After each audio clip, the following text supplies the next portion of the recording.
Am I the a-hole for ending my relationship after my girlfriend said no to marriage?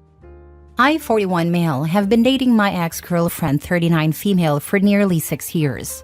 Our relationship was a good one. After 4 years together, I informed her family and friends I was going to propose to her while we were on a family vacation and receive their blessing and well wishes. The night I proposed, I tried to make the night as memorable and perfect as possible. I asked her after a nice dinner surrounded by the family, and she said, no, not yet anyways. I was quite hurt honestly and went back to our room to think things out and not overreact. A few hours later, she came to the room and asked me what was wrong and why I left the group. We had a fairly long conversation as to my feelings and a reason to deny my proposal. Turns out, she didn't think I was ready for the commitment just yet. So I took her thoughts to heart and informed her I understand her reasoning. However, I was raised in a way where you take a no for a no, not a maybe next time. She asked me to just wait a bit longer until we were in a stable place, and I agreed. 8 to 10 months later, she started dropping hints that she was ready to be married. I can't wait for our wedding. Our wedding is going to be spectacular. I'm so looking forward to my dad walking me down the aisle, etc. A little over a year since my first proposal, I decided to propose again. This time, just us together after a wonderful date night. When I opened the ring box, she got really quiet and once again said, no, not yet, maybe a little more down the line. After the second refusal, I fell out of love with her. It sounds cold, but it was the truth. When we got back home, I slept in our guest bedroom and spent the rest of the night thinking of our relationship. The next morning, she asked why I didn't sleep with her in our bedroom, and I told her the truth and informed her that I think we need to end the relationship. I informed her that I take marriage very seriously and I do not want to be led on, and this time, this no was the final no on the subject. I gave her a month to find a new place to live, and since then, I have been receiving texts and emails from her friends and family informing me I am a heartless bastard, and trying to get me to give her more time and not be a callous a-hole. My friends have my back on this and understand why I ended the relationship. Am I the a-hole? Now for the top comments. Not the a-hole. She was stringing you along and being clearly disrespectful. Proud of you for standing up for yourself and seeing her for what she is actually doing. Honestly, I am upset at myself for taking the first no as a not yet. I am still just getting used to this empty house. Don't beat yourself up too badly for that. It's okay that someone isn't ready for marriage. However, at 7 years and in your 40s, with a second, it's obvious you both want different things. I don't know, man.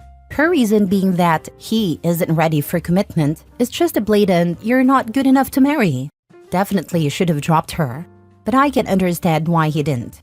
It's hard to give up on someone you love. Not the a-hole. You communicated your desire for marriage clearly and gave your girlfriend ample time to consider. Her repeated rejections, despite expressing readiness, indicate the misalignment in your relationship goals. It's your right to end a relationship that doesn't fulfill your needs. I just do not want to be a show pony and have that carrot dangled in front of my face just to never get it. Leave. She's never gonna change her mind. In my world, you either know or you don't. I can get I'm not ready, so maybe the first time. But the second time? Nah, life is too short for this. When people show you who they are, believe them. From your post, I get the feeling this wasn't a surprise for her. AKA, you made it known you wanted to ultimately get married. So homegirl acting like this came out of left field and saying no twice is saying a lot. You deserve better than this. You deserve someone who says yes the first time. Honestly, I'm just tired of being told to give her more time or she will come around. After 6 years, I'd say you have more than done that already. 2 no's is the same as never. Just block the people nagging you and move forward. Next story. Am I the a-hole for being pregnant when the reason why my husband and I broke up was because I didn't want children? My ex-husband and I were together from the time we were 15 to 35. The last couple of years were not happy, and the reason was because he had a change of heart about kids. When we met, we were kids and never talked about children. But then we were mid-20s and both realized we actually didn't want children. Our marriage was beautiful, and when it got bad at the end, we chose to end it before we started hating each other and ruining all of the good memories. Only when he moved out did I realize that we actually hadn't been in love for a while, and this in itself was heartbreaking.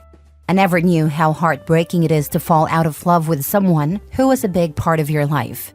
Within a year, he had met a woman and she was pregnant. He is married now with 2 children. He seems happy, and I have spent some time every now and then looking up his life online. And while neither he nor his partner are avid social media users, he seems very happy. When I saw him holding his children or playing with them, I felt immense loneliness, even if I still have my family and friends. Not only him, my siblings around me, my best friends, everyone was having children, and it made me feel more and more lonely.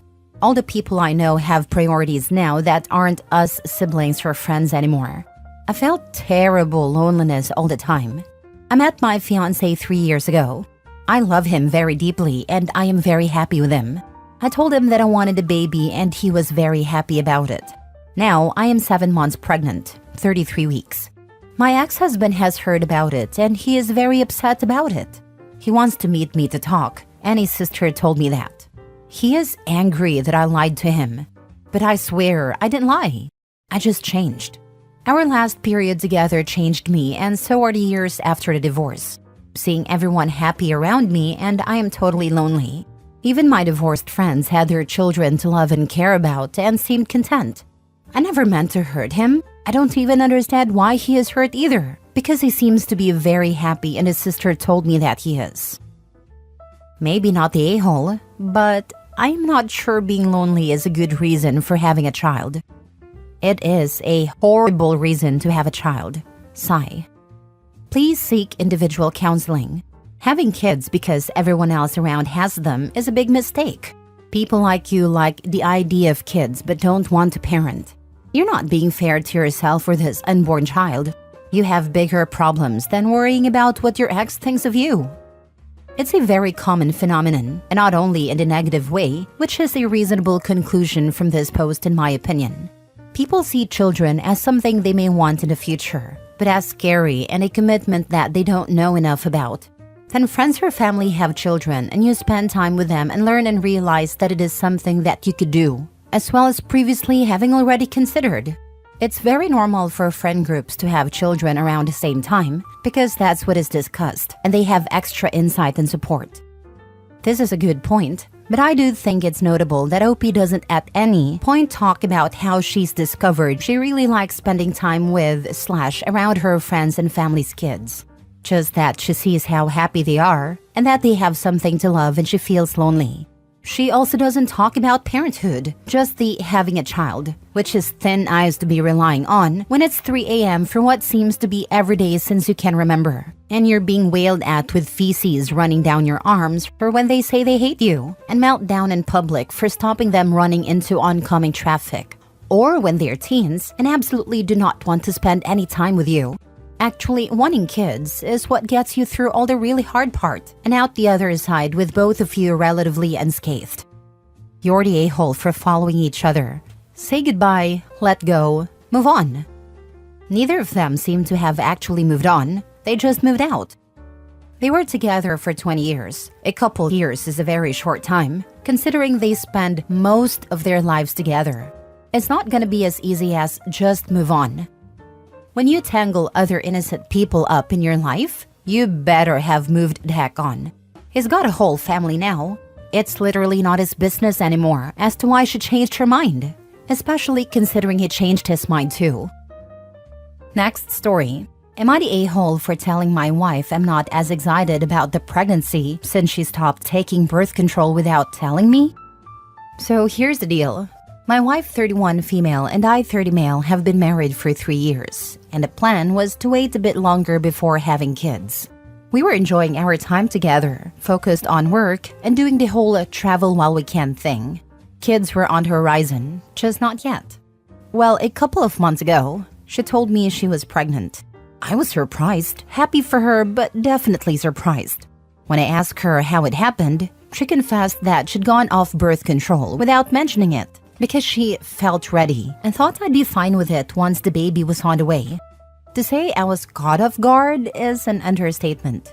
I get that people change their minds, but it kind of feels like the decision was made for me. I told her I'm not as excited as she is because we didn't decide this together.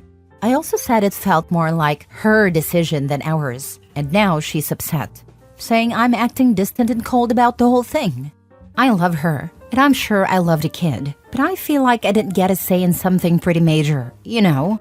My friends are split. Some say I should just get over it and be happy. Others think she should have talked to me first. So, am I the a-hole for feeling this way? Now for the comments. Not the a-hole. This should have been a mutual decision. She blindsided you after the fact. Exactly. Not the a-hole. Something as big as having a kid should definitely be a mutual decision, not something sprung onto you. It's understandable you feel caught off guard. Not the a-hole. Yikes. And I'd be talking divorce personally. That's not a decision one person gets to unilaterally make. Right? I feel like something as huge as having a kid should be a mutual decision. It's not like choosing what to eat for dinner. I'm still trying to wrap my head around the fact that she thought it was okay to just make that call for both of us. The trust feels pretty wrecked right now. Not sure how to even move forward from this. Not the a-hole. I'd sit down with her and ask, how would you feel if I told you I'd quit my job so I can go back to school? Be clear you were upset she didn't include you in a major decision. Be very clear that what she did has hurt you because she placed her once before your marriage. Be clear that her decision impacts your marriage more than if you decided to have a vasectomy and didn't tell her. I need to talk to her about how hurt I am that she made this big decision without me. It really affects our marriage, and I want her to understand it's not just about her. I'll bring up how she'd feel if I made a similar choice on my own. What if I decided I wanted another kid when you were done? So I started microwaving your pills so they wouldn't work. I'd be happy with another kid, and you'd eventually be okay with it. Show her this thread, by the way, and remember, you can press charges on this. That's a really good point. If I pulled something like that, there'd be chaos. Sharing this thread might help her see how serious this is. She needs to understand the weight of her actions, and knowing there are legal options is a good reminder. And I don't mean to pile on here, but her action is no different than a woman who gets pregnant intentionally to force a man into a long-term commitment.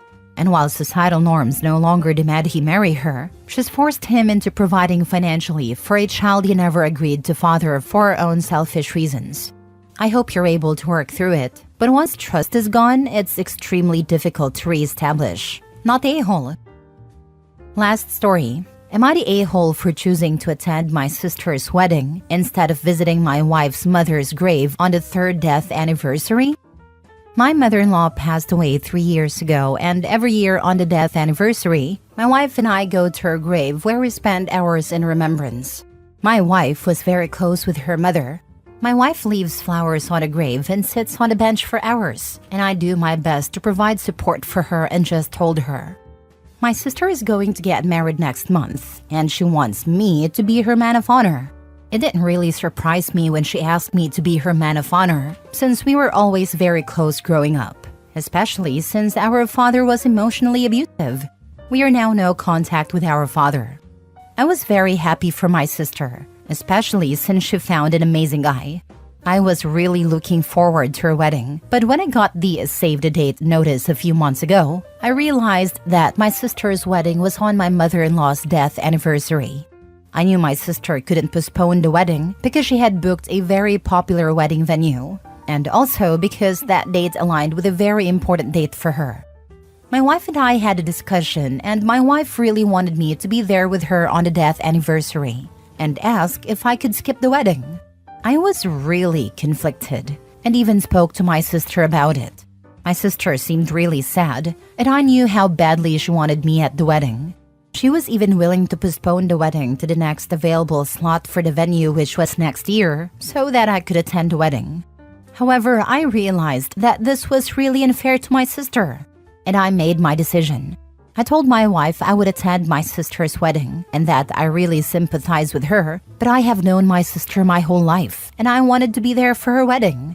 My wife seemed really sad, but accepted it. Was I the a-hole? You have made a right decision. I think your wife is incredibly selfish to ask you to skip your sister's wedding. Unbelievable. I was shocked when I read that line. You can visit her mother's grave on another day, or your wife can go alone. We celebrate and honor our dead, but life is for the living, and there is no excuse for missing your sister's wedding for a 3-year death anniversary. Please go and enjoy your sister's most special day in full without guilt, and celebrate her happiness, not the a-hole. Life is for the living, right? Because if we start to examine what is actually happening on this graveyard trip, things get creepy quick. This is spending the day staring at a stone that is standing 6 feet above a pile of warm food and bones. And Opie gets the great pleasure of suffering through that insanity once a year. He can take this year off. We'd like to think this will be the sister's only wedding, but we can definitely presume that she won't be having a wedding every damn year. The bones and stones will still be there next year. It is her choice to grieve however she likes, but no one else can be forced into doing it with her. If it were me, I'd offer to go with her the weekend prior as a compromise. I'm sure Mom's ghost wouldn't file a complaint with the scheduling team. Not a-hole. I lost my dad in 2014 and I lost a son last summer. So I understand how gut-wrenching the first anniversary is. But it's been 3 years. It's not as fresh, and time has a way of helping us deal with the grief. While I totally understand your wife still wanting to visit her mom's grave, I don't think it's fair to expect you to skip your sister's wedding to be there for her. I don't think it's fair to your sister or to you. Go to your sister's wedding. Check in on your wife and let her know you're thinking about her, but go have fun at your sister's wedding. Honestly, I think your wife is a bit of an a-hole not to go to your sister's wedding too. Life goes on. She can visit her mom's grave another day. It's not that big a deal to visit a different day. Or if the mother-in-law's grave isn't too far away, they could visit it in the morning before the wedding. My mom passed 4 years ago, so I get the grief that his wife is experiencing. But at the same time, I don't think my mom would be happy if I made my spouse miss his family celebration just to mourn her. She'd want us to celebrate something happy on a day associated with sadness. My mom died last September 3rd, Dad 10 days later. This year, nestled in the middle was my husband and I's 25th wedding anniversary. My mother and dad come from pragmatic stock, so I booked a table at a fancy restaurant. We got new duds, enjoyed ourselves. They would have hated to have our dinner reservations ruined,